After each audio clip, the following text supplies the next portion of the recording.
and welcome. Today's guest is a dedicated philanthropist and civil servant. He serves as a city commissioner for arts, heritage, and culture, is the director of the nonprofit Renaissance Leaders, the creator of Good Vibes Open Mic Night, and the founder of the ChampIAm organization. He is also the best-selling author of the books Everyday Leadership for Everyday People and You Are Enough.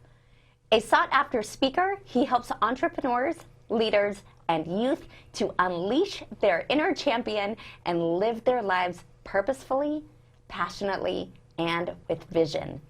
Please welcome Chris Hampton. Hello, Chris. Thank you so much for being here. It is a pleasure to have you with us today. It's an honor to be a part of this platform, and thank you for the invitation to be here. Thanks.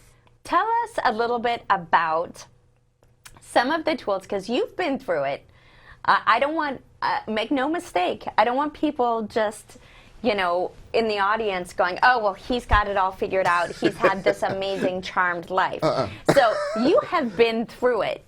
Tell us a little bit about that and some of the biggest tools that you used for resilience, that you used to shift things and really overcome quite a few of the challenges that you've had. Well, I'm glad I don't look like what I went through.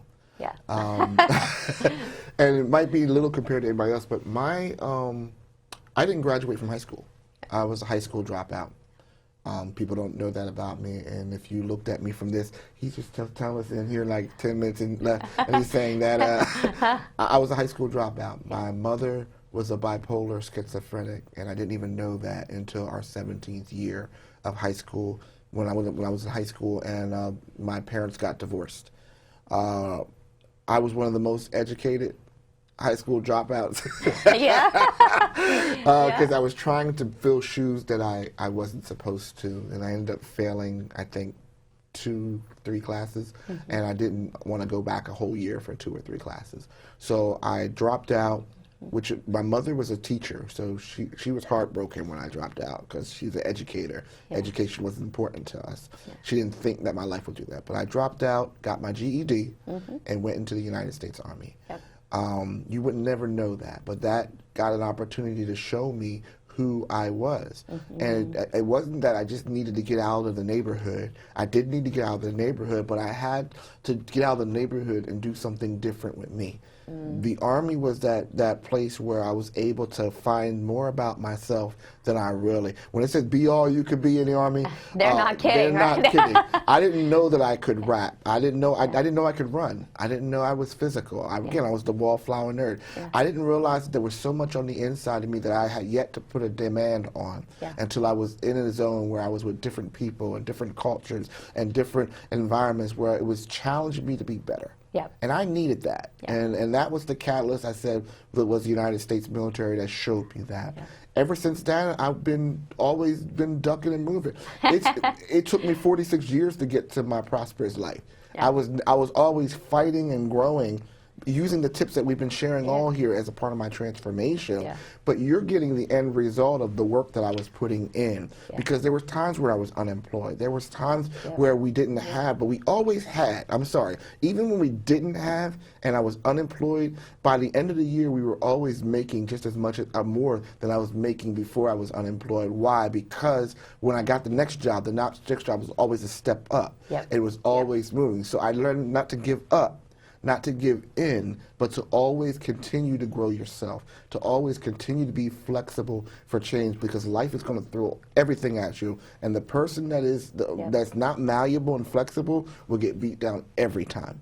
And I've learned that up into this year, where these last 3 years have been the best years of my life now, only because of the art of being flexible.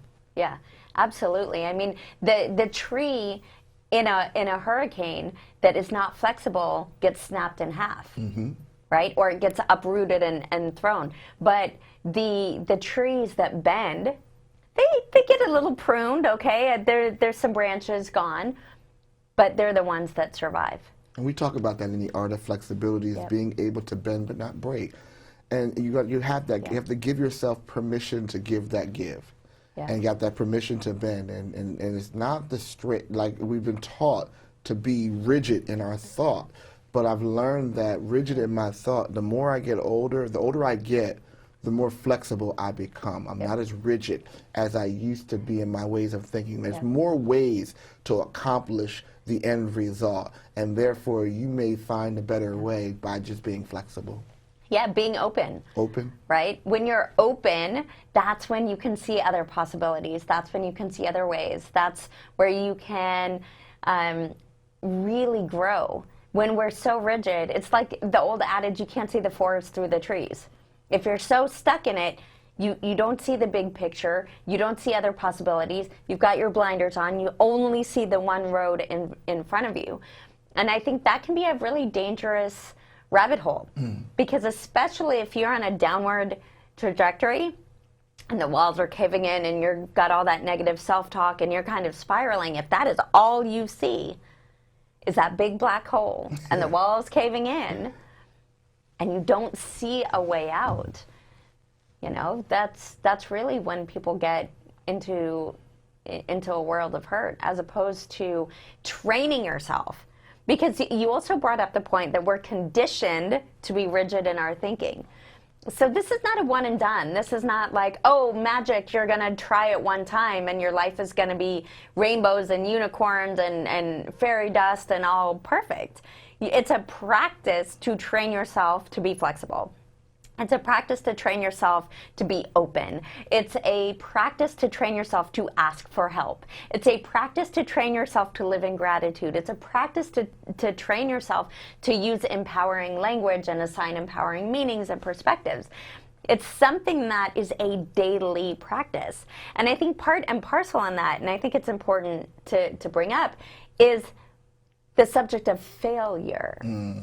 Right? We are taught that there's one way, and if things don't go exactly the way we envisioned, that it's a failure. Or that if we try something and we begin to institute these practices, that when we make a mistake, when we stumble, when we fall, when we don't do it one day, or when that negative self-doubt and the imposter syndrome and the limiting beliefs creep up, that somehow we've failed.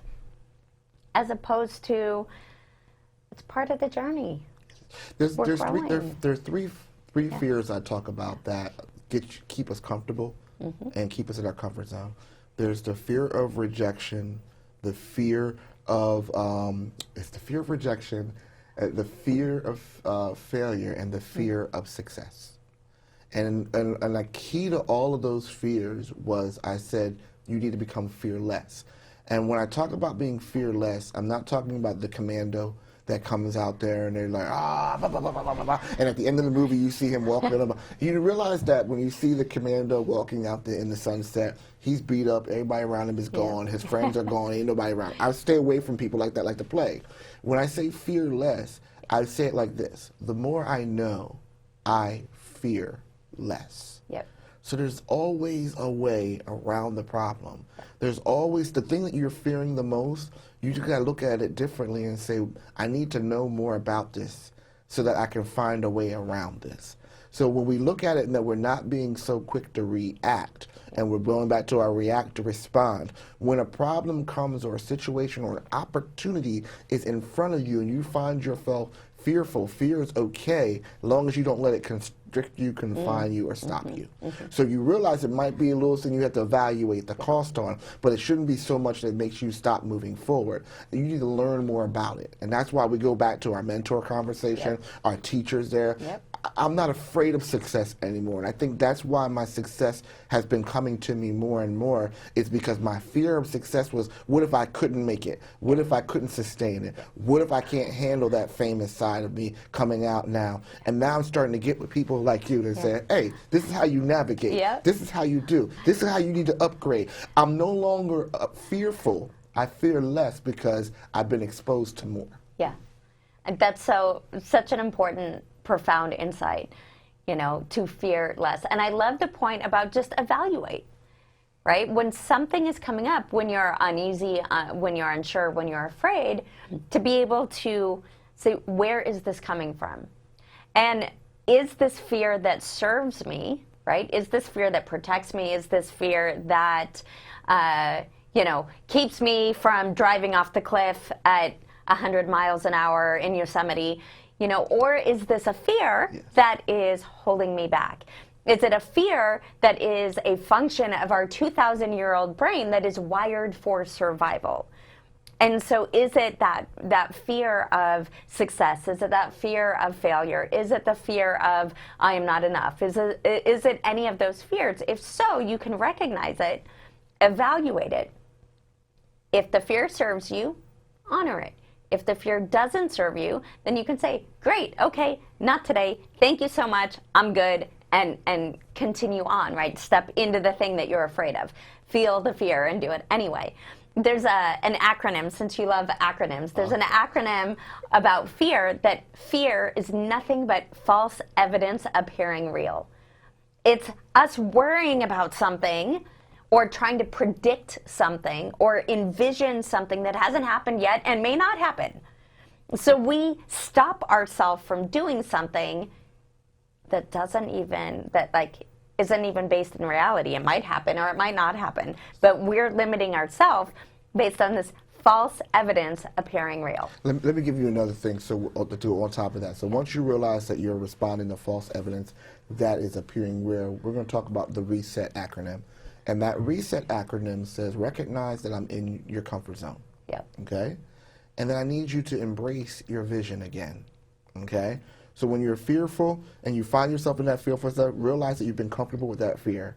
Mm-hmm. And then I need you to embrace the vision. Go back to the big picture. Look at it again. Embrace it. Okay?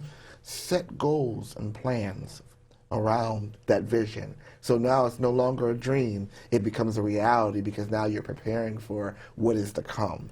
And then what we're going to do, we are going to evaluate the cost. What is going to be the cost for me to take this step out? It doesn't mean that you need to be scared to step out. You're just evaluating what it's going to take for you to go to the next level. It may cost you something to see that mentor. It may cost you something to go to that next class. Evaluate the cost. Don't just jump. Yep. And then the last thing is taking action. So when we reset, we're taking action, and the action is now, because every day you are making a commitment to move closer and closer to your vision. So we talked about we gave you a whole bunch of acronyms today. Hopefully you can remember those things. But you need to, today there's the R word. And we talked about reprogramming, yep, resetting, recalibrating. Now you have a practical application on how to do all of those things. Yeah.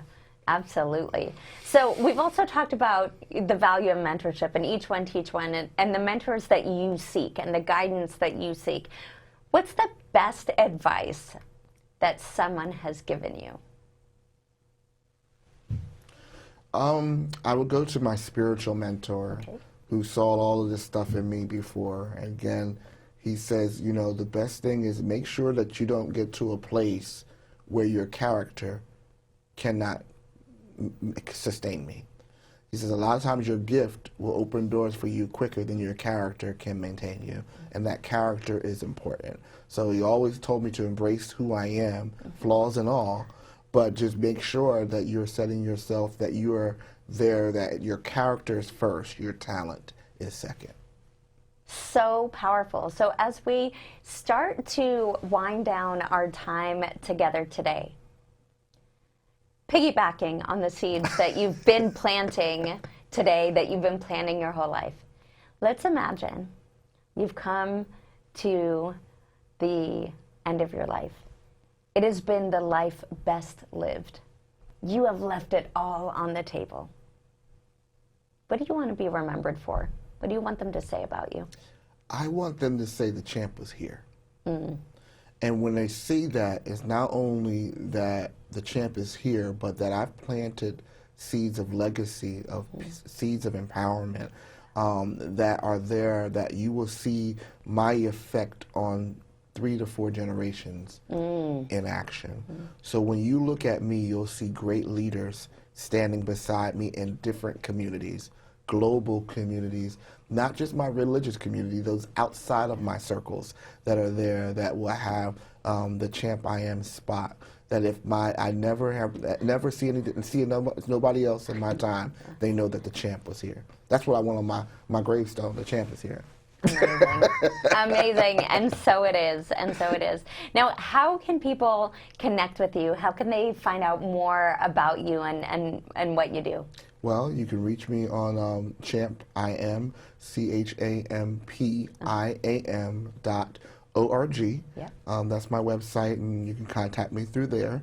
You can also, my book is Everyday Leadership for Everyday People. It's sold on Barnes & Noble, Amazon platforms. That's available as well. Amazing. Definitely, guys, connect with Chris. Connect with Mr. ChampIAm. You see, he's dropped so many, so many golden nuggets today. Definitely go back. This is,